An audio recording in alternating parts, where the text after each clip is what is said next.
কখন যে কি কাজে আসি মানে লিজি ঠিক পাইনি। কন্ট্রাক্টর পাঠায়, আমাদের তো দোষ নাই।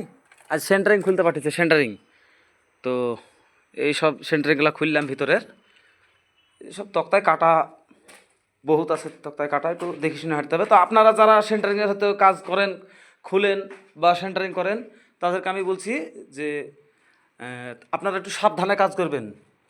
এই সেন্টারিংয়ে যেসব দেখছেন কাটাগুলা পড়ে আছে হুগরি, তো ঠিকাদারের পাল্লায় পড়ি আঁকাবাক্কির কাজ করতে যাবেন না। এইসব কাটা পায়ে হেনে গেলে কিন্তু সেফটি বেড মানে সেফটি বেড হয়ে যাবে, মানে অশুভ হয়ে যাবে।